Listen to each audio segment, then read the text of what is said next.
Ladies and gentlemen, welcome to this live showdown. It's going to be Professor Pone on the Ogre Kingdoms facing off against Subutai, who's going to be on the Warriors of Chaos here on the other side. And as expected, Warriors of Chaos going to be coming in with a million halberds. So halberds very solid against Ogre Kingdoms, anti-large, armor piercing in case they go Iron Guts. They have good armor themselves, so Noblars won't do a whole lot, and they like to party. Now, if you're on the Ogre Kingdoms perspective, how you usually deal with them is using like scrap launchers, iron blasters, lead belchers, those sort of things, and also a little bit of magic. But it is going to be a Festus kind of halberd Death Star. We got the Severed Claw with Festus back here, who's going to be providing those sweet heals. Interesting choice of the Chaos Armor Trolls. I do like that because a lot of Ogre players they'll have a lot of like lower tier bulls that don't have good AP. So maybe the Armored Chaos Trolls will be fine. And on the other side, Marauders and Marauders. Now for the Dark Lord Professor Pone, the Lord of Memes, he is going to be rocking Noblar Trappers in the front line. And these things are just super annoying. Their little Ninja Stars can definitely chip HP off these more elite units over time. And yeah, they're just, a good screening unit in the front line. On top of that, we do have a Butcher of the Great Maw. He's going to be rocking the Bull Gorger for damage as well as Troll Guts and a Tyrant as well. So very interesting. Most of the time you see Ogre Kingdoms players go for the Caster Lord just to save a little bit of money, but he opted to go for the two combat characters, which in some ways could have been useful if Chaos had gone with like a duelist character like Archaon. Maybe having the two could fight off Archaon instead of just the one. But we do got Ogre Bulls and Noblars and a Scrap Launcher. Scrap Launcher is your MVP. In the Chaos matchup, I'd probably honestly bring two of them. I think that they're very, very good against the Halberds. And we are going to be getting the first volleys coming out while Professor Pone calls in Lead Belchers as his next choice. So Scraps are going to get launched, and Festus cannot resurrect models. So as models do die, Nurgle, Nurgle's powers do reach a limit. Unless you're like a demon of Nurgle, and then he can bring you back. But in this case, those Chaos Warriors getting blasted by the Scrap Launcher are not going to be coming back. And that's a very good start for Pone, already getting 100 value right out of the gates here. So the fighting continues, and the objective's opening up here at the 2-minute mark here in the lobby. So objective 3 is going to be going to the Ogres and objective 2, while Subutai takes some more defensive posture on the far side on objective 1, and they are going to be preparing for Mortal Wombat. Now another Lead Belcher being brought in. Line of sight on this map is a little tricky. However, it's if you're down in the low ground, you should be able to hit them like right up here. It's going to be a little bit precarious, but we'll see how Professor Pone ends up playing that. So the Halberd box is going to be moving up eventually. I mean, it's going to have to. Otherwise, it's going to keep taking this heavy damage. So I suspect that Subutai is going to be sounding the horns of war. And a lot of this game is going to come down to how effective Professor Pone is at using his shooting, his Lead Belchers and his Scrap Launchers and all those different tools to shoot at this advancing horde of chaos. Also, look at this on the far side. We do get a Dragon Ogre call in. So Dragon Ogre's anti-large, armor piercing. They do have some missile resist, which is nice. They'll trade well into Ogre Bull units, but if you poke them with a Noblar and then attack them with an Ogre, it might not be the best trade since many of their attacks will be wasted. Stream of Corruption going down. Really, really good cast there by Subutai. That's going to be nailing pretty much everything. And this Noblar battle line is going to be getting wrecked really bad. They're going to be having a terrible time. Some of them do get some Ninja Stars in before they go quietly into the night. The other Noblars get punted into the Shadow Realm. And are the Lead Belchers shooting now? It would appear they are, and honestly, yeah, you probably just leave them in position, let them shoot, and they are getting good shots right into the side of those halberds there, which is very, very good. I think these are the coolest unit on the Ogre roster. They're so incredibly badass. They're just shooting, kitchen utensils at their opponents. And yeah, Marauders coming around the side. There's going to need to be a Bull unit to clear them off. We do get an Iron Gut, and there are some Noblars out in front to screen. On the other side, we do get more Ogre Bulls moving up, and the shooting in the back seems to be pretty concentrated. It's doing very well. Professor Pone is up in value. One Troll unit's getting pounded, but remember there's a shit ton of healing here for old Subutai, so he's basically playing against Nurgle. And Iron Guts are going to pound these Marauders into the Shadow Realm, and I think the Ogre should make an effort to steal that side objective if they can. That would be a very, very strong play. In the meantime, Marauders chasing around the flank, and the old Noblars here are engaging against some Marauders in the front. And yeah, it's a good proper scrap. 1,200 value lead here for Prof Pone, but Subutai probably keeping it close because he's got massive AoE healing. One Ogre Bull unit here does get eviscerated. And now there's going to be some Halberds moving towards the secondary line. How are the Ogres going to be responding? The Tyrant could move in and try and stop them. He's a pretty good fighter, good crossfire shooting. So he sees them penetrating into his backfield, and he gets the other Lead Belchers downtown to bring some fire support to bear and potentially push off those Chaos Warriors. Noblars and old Butcher and Ogre Bulls fighting it out with the Trolls here. So the Troll Toll is being partially paid. Meanwhile, on the side objective, nobody's really playing that one. I think Ogre should. And whatever happened to those Dragon Ogres, by the way? It looks like the Dragon Ogres did get around the side. A bunch of Noblars and Ogre Bulls are chasing them. And this is definitely not a good engagement for Subutai. They're being surrounded by chaff units. If they can force path through on top of the Lead Belchers, that would probably help rectify this situation. He uses Dismember as well. Very, very clutch there. And that's going to be slowing them down pretty badly. And the Lead Belchers are still ripping fat shots. and he is maintaining that value lead, but again, he's playing against Nurgle basically, so it's not going to be that good. Now, what Pone needs to do at this point, he needs to get this Tyrant and go hunt Festus. The Tyrants are actually very good fighters, 63, 40, 450, although having him fight Trolls is good too, because Tyrants do heal in melee combat. So the Ogre Tyrant moves in, about the same size as these Trolls, very, very cool. And the Trolls are also getting pounded by some heavy artillery fire, so they should be getting worn off here. Meanwhile, Objective 3 is being threatened, so Subutai's Death Blob is moving up, and the Slaughtermaster of Professor Pone does get a little bit caught up here, so that bad boy definitely needs to pull back if he can. Noblar's throwing their little ninja stars, and the Ogres need to be more objective focused. And yeah, you can see Noblar's moving here. Middle is completely open too, so if you just like jack those objectives and force the Nurgle Blob to continue waddling around the map, you're going to be in pretty damn good shape, right? Sorry about a little bit of lag. Strange, since we're all US based, but it does happen to the best of us. There's big storms going on in California right now. It's like just torrential raining and stuff, so maybe that's going to be changing it up. But the Dragon Ogres get just Shadow Realms here and basically do nothing. Lead Belchers get away with 14 of their 16 models. They get routed. 3,700. Festus's healing has been good, but hasn't been enough to make up for that value difference. Remember, Ogres do have healing as well, right? So we get the Biggins moving into the Halberd, so it's going to be a big blob. Ogre Bulls, as well as Mournfang Cavalry with great weapons. Lead Belchers, unfortunately, trying to draw line of sight, but having some issues here. And the side objective is being taken by the Noblars. Pone probably super hyper-fixated on that conflict here, but he does have some freebies, including a 1,000 gold Iron Gut unit that's not really active, so he needs to get those bad boys going. Shaken and stirred. These Halberds are holding on. They do get a Fleshy Abundance, or no, just Healing Elixir, so Healing Elixir is going to keep them online. Meanwhile, here on the side, the Noblars are valiantly holding back the Hordes of Chaos, being very, very obnoxious, but Professor Pone blundering his caster, which is a big one. So the Butcher has no reason to get caught by Chaos Infantry. He's got 54 movement speed, so clearly his micro is just focused elsewhere. And on the other side, Objective 1 is going to be taken by the Ogres, and it looks like the Iron Guts are moving over there. So he does know that the objectives are in play here and is going to be getting them. Scrap Launcher being used as a melee chariot. Festus in big danger here, guys. We see the Halberds in the backfield getting actually broken down pretty well. The Tyrant is going to be chasing after Old Chungus here, and maybe he's going to be able to get his clutches on him. We'll have to see. Objective here going to be flipping to Chaos. 4.7 against 3.7, so Pone with a 1,000 value lead.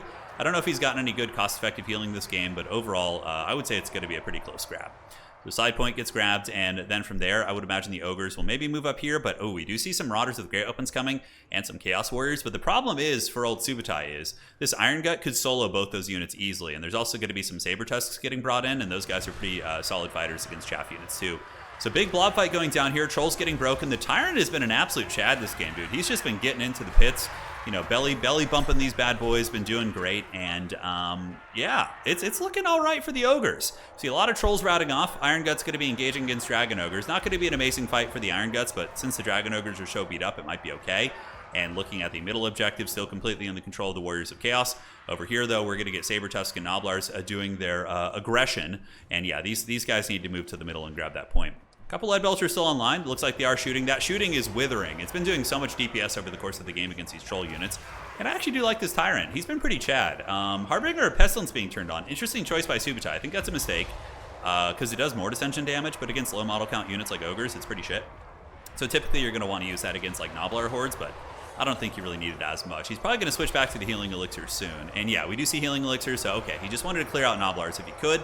Lead Belcher shooting still going strong, and we get more Ogre Bulls being called out. Meanwhile, on the side, the Saber Tusks as well as the Noblar packs fighting off the Marauders, and we do get these guys chilling out. Middle objective going to be flipping to the Ogre Kingdoms, so they are using their mobility, and this is one of the things that makes Ogres very, very strong is their mobility. And yeah, Tyrant still tanking like an absolute raid boss here. Iron Guts are steady.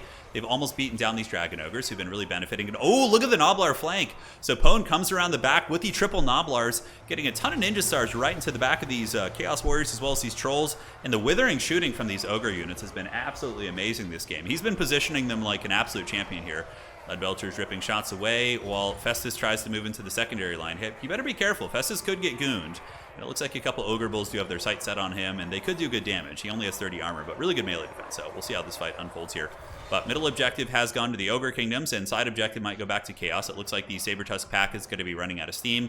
And where will Pone go with his Ogre Bull unit here? Probably just hangs, fights those Chaos Warriors. He's going all in to try and win this side fight, which makes a lot of sense, obviously. If he can collapse Chaos here, that's probably going to be a backbreaking play, because then Festus is going to get hunted. And he is currently being hunted by Ogre Bull units, which is an absolutely terrible engagement for him. So we see the Warriors of Chaos routing off here. Lead Belcher fire, absolutely solid. One thing that Subutai really needs here in this situation, he really needs to use the Slaanesh Cavalry. If he had a couple of those to maybe chase down Lead Belchers and contest the mobility game a little bit, I think that'd be nice. His build was very, you know, it was good, but it's very vulnerable to being shot to pieces because it doesn't have a lot of disruption, like no Marauder Horsemen, really. A couple things that are missing in that regard. Granted, he could still totally win this game. This is anybody's game. Granted, a lot of Trolls are routing off. Festus is back here trying to do what he can, and Severed Claw could put this game on their back, 100%. They can easily kill this Tyrant if they want to. Lead Belcher's still going strong. How much value we see on them? 1,500. Wow, that's brutal. And it is going to be more Ogre Bulls arriving. Festus at about half health. And looks like the Chunguses might be able to get this objective. The Trolls are being dragged down by the Noblar Ninja Stars. Lead Belcher's here being unsummoned to get some resources back, which is a good idea. And well played to Subutai on this side. He does manage to wrestle that side point. Lead Belcher's unsummoned, so Pone now has 1,200 resources to spend. And how is he going to do it? Big mistake back here, unfortunately, for old Pone Dog. He had those Mornfangs just chasing down a beat-up Halberd unit, so they could have been active in, you know, helping out in this fight, helping to crush Trolls, but, you know, mistakes are made. It's in the heat of combat, in RTS games in general, it's very, very hard to kind of keep pace with everything, so. Tyrant duking it out with the Aspiring Claw. Aspiring Claws, the Severed Claw. They are kind of Aspiring Claws. Saber-Tusk Pack's doing a little bit of damage against them. They don't have any Festus healing right now, so there is an opportunity to maybe drag them down. Festus with his Mortis Engine is doing work, and the middle objective looks like it might go back here to the old Warriors of Chaos. Time is going to start coming in, and we do get the Cavalry coming up, the Mornfang Cavalry as well as the Butcher, so the caster support will be back online here. But Chaos might be able to find a way to grind this game out. We're going to have to see if the Great Maw is going to be able to feast this day. Severed Claw, I think, is potentially going to be a big problem. One thing that Pone needs to be doing a little bit better, I think, is taking advantage of the objectives where Chaos is weak. He's got a much faster army, so like maneuvering over here and forcing Festus to waddle an open field. Also, I think the Tyrant had a couple opportunities that maybe he could have killed Festus, and now I think he sees the opportunity. So he's going to be moving in. Good flank here of Ogre Bulls, and Massacre was active. So Tyrant comes in, Trolls do get routed there, and now we get the Mornfang Cap coming in. These guys are Punishers. Even with only 7 models, they still have a shit ton of AP and can do a ton of work. So they're going to move into the Chaos Warriors, and Dismember on Festus would be big. If Festus goes down, that's going to give old Pone an opportunity, but getting triple capped like this is not something that you can afford. That is for sure. So Festus a little bit smashed up. He's shaken. Looks like healing elixirs are active in Miasma of Pestilence. Oh, that's very nice. Lowering his melee attack down still to 39, which is pretty respectable. And the Ogres are going to be trying their best to get this point back. But those damn Severed Claw, man, they are so, so good. Chaos Warriors here are shaken and getting overwhelmed by the Ogres and the rest of the units. Tyrant kind of loses track. You know, he sees some food in front of him that isn't pestilent and stinky, so he decides to go for that instead. But the Ogres are going to get that point back. Meanwhile, middle objective's going to be pushed. Good housekeeping from Professor Pone here. Going to be doing a little bit of unsummoning while the Tyrant continues to move forward. Objective 3 in flux, but Chaos is really going for an objective victory right now. I think Subutai knows he's behind in value and is just going to be trying his best to grind out. Although maybe he's not, with healing taken into account. There's been a shit ton, but Pone has also been healing. You can see he used to heal on the Mornfang Cavalry. Noblar Trapper is going to be heading to the middle objective. I think Pone needs to send some Ogres maybe up here to try and clear out these Trolls. Like an Iron Gun unit would be able to beat them probably. And yeah, Chaos does get enough units back on the point that they are going to be able to clinch that one. So Lead Belchers just about out of ammunition. The shooting has been really, really good here. 2,300 value here. More Lead Belchers are back online. These ones at 1,900, but they were summoned twice. So take that with a grain of salt here. But yeah, the Warriors of Chaos going to be hard to push off. I mean, all these Trolls, all these Marauders under the effects of the healing elixirs of Festus going to be incredibly tough. Bullgorger active, I do like that. Big stat buff on the Mornfang Cavalry to help them push through this chaff, but Dragon Ogre is also being called in by Subutai, so that is going to be his reinforcing unit. Middle objective starts to flip to the Noblars, but yeah, Pone probably should have played the other two objectives a little bit harder. He had big advantages over there. He did have a double cap at one point. I think he played into the grind a little bit too hard, playing very well. His positional shooting with the Lead Belchers was pretty masterful this game. He's able to get really good angles and get good shots consistently, but at the end of the day, I don't think it's going to be enough. That's a triple cap. And the Warriors of Chaos have finally, you know, their game is finally played out. They've been able to grind. The Chaos Warriors are just tanking it. And they're going to be pushing back the Ogres. And the Ogres, you know, have some options to maybe ninja the two side objectives. We see Saber-Tusks and Ogre Bulls coming, which is great. Should have been happening a little bit earlier. And now we see Saber-Tusks as well as Noblar Trappers heading here. But the fact is that Festus could play a Helm's Deep at this point. He could easily just sit on Objective 3. And there's not a whole lot that the Ogres could have done to get him off at this point. Earlier on, maybe so, but here it's not going to happen. Severed Claw is beat up, but still pretty healthy. And yeah, Slaughtermaster's trying to fight. Not a lot of big AoE, but the middle objective will probably flip here. Chaos Warriors going to get munched on by the Saber-Tusks. Ogre Bulls and company will easily get that. So Pone is going to get a double cap, but it is going to be too little too late here, ladies and gentlemen, as we do see the Ogre Tyrant getting swarmed and beaten down by the Dragon Ogres. And that is going to be Yeah, probably it. 1438, 2 objectives are going. This one's going pretty quick. The middle going as well, but he knows he's out of time. That was a really good match, really fun one. I was just playing some games with the lads. We decided to live cast a couple, and that was a fun one. Really close, really contentious. A couple little things. The caster blunder early, I think, cost him quite a bit in terms of healing efficiency and not taking advantage of the mobility as much, forgetting a couple units here and there. But overall, his Lead Belcher play was really good. And for Subutai, he did the classic, push up and heal and just do it. Lacking mobility, though, which I don't like. I think if Pone had played the other 2 objectives better and had been a little bit more dynamic in his mobility, I think that Subutai would have lost that game. So having some Marauder Horsemen and also maybe some Hellscourge Cavalry, I think goes a long way. But overall, it became a 1 blob fight, which really allowed his army to shine. So that's it for today. GG, my friends. See you next time. Take care of yourselves. And that's it. The Great Maw still hungers.